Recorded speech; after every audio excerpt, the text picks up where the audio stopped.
Hi, I'm Robin from CookingMexicanRecipes.com, and today I'm going to show you how to make Bolognese sauce, and we're going to serve that over some pasta. Now this is a recipe that I was fortunate enough to travel to Florence, Italy this year, and I took a cooking class, and this was the recipe that they showed us, and we all really enjoyed it, so I wanted to share it with you.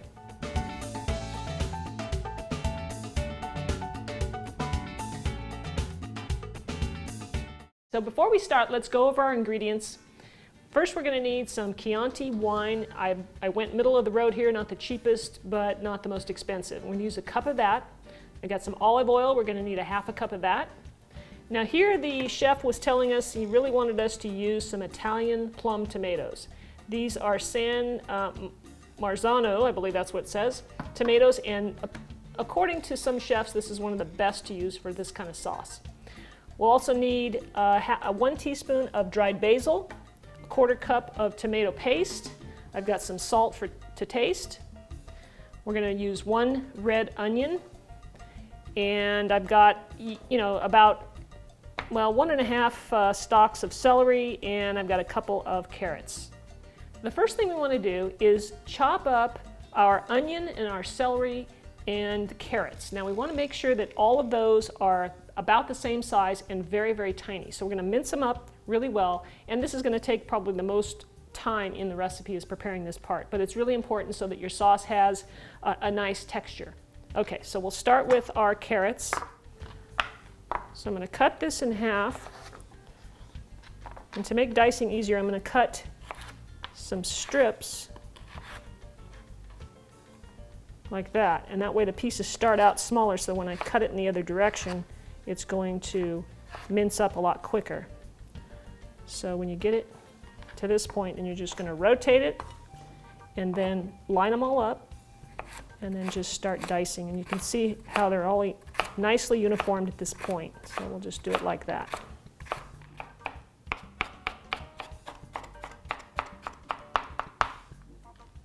So now we're going to slice up our celery pretty much the same way.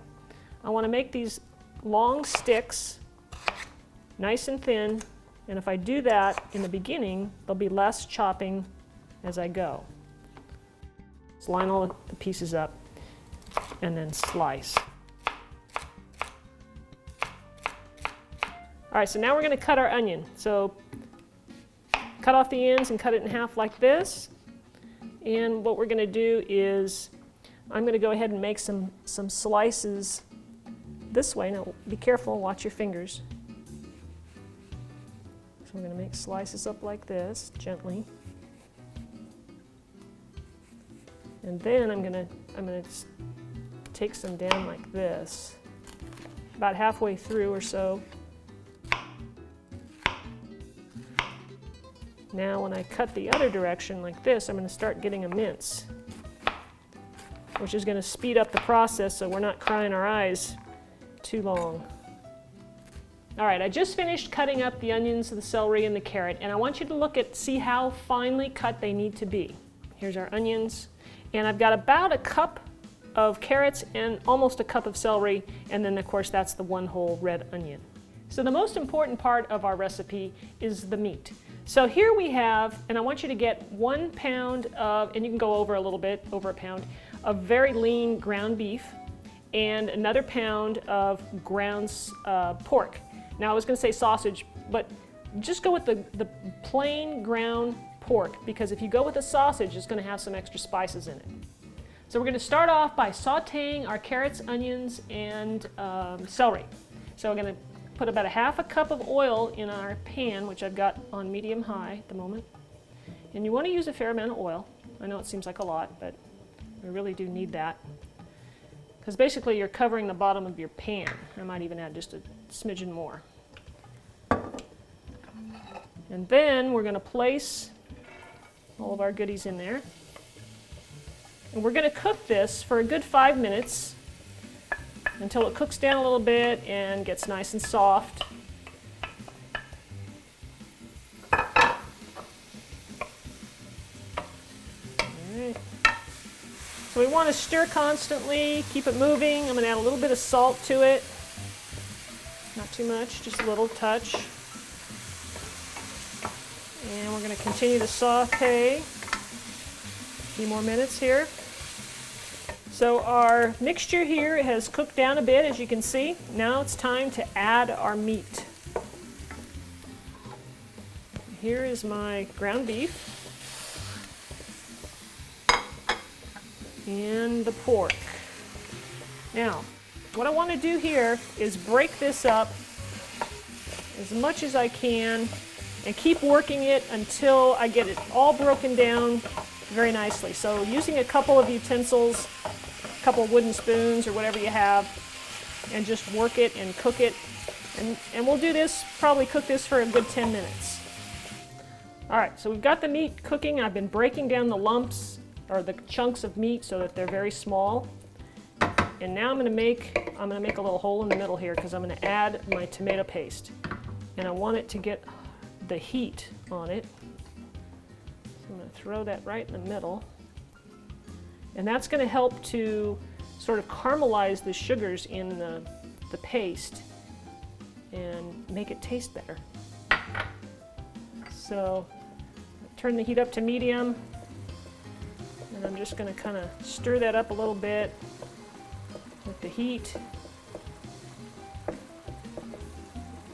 Now there's not a lot of tomato in this recipe. It's basically a meat sauce. All right, so now I'm going to add some wine. I've got the Chianti wine here. I'm going to add a cup of wine to this. And I'm going to add my basil. And about a teaspoon of basil. I'm going to sprinkle it around. Add a little bit of salt. And we're going to stir it up. And we're going to let this cook for a couple of minutes. I'm going to give this about 5 minutes. And then I'm going to add the tomatoes, and then we'll let it simmer for the rest, for about 3 or 4 hours. However long you can get it, however much time you have that you can simmer it, the longer the better. It brings out all those good flavors. All right, so I let the sauce, the wine, cook down for about 5 minutes, and now I'm going to add the tomatoes. So that's the whole can with all the liquid and everything. I'm going to pour that in. Now you can see that the tomatoes here are whole, so I'm going to break that down a little bit with my spatula here, my wooden spoon, and they break up easily. And so now all we have to do is I'm going to incorporate this, mix it all in, and then we're going to let it simmer again, like I said, as long as we can, because the longer we simmer it, the better it's going to taste. So we will come back a little bit later, and I'm going to cook up some noodles, and I'm going to serve this up. Our Bolognese sauce has been simmering now for a good 3 hours, and I'm going to show you that in just a second so you can see how nice and thick it is. And I'm also cooking up some noodles, and so as soon as those are done, we'll put it all together and plate it up. So here's our sauce. As you can see, it's really, really thickened up, and boy, it smells incredibly good when you get up close to it. We'll be plating this up in just a second. Now it's nice to top this up with some fresh Parmesan cheese. Give a little sprinkle on top. Place a little bit of, I have some basil here, and there you go. All right, so there you have it. We've got our Bolognese sauce. I'm gonna give it a little taste, because I can't wait to taste this.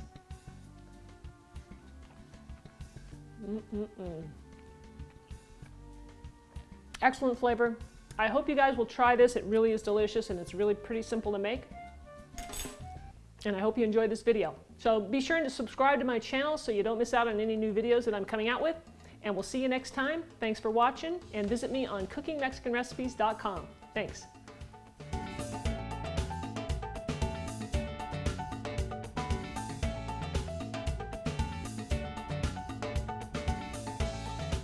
Hi, I'm Rockin Robin from cookingmexicanrecipes.com, and today I am making a classic Italian dessert called tiramisu, which I just totally, absolutely love.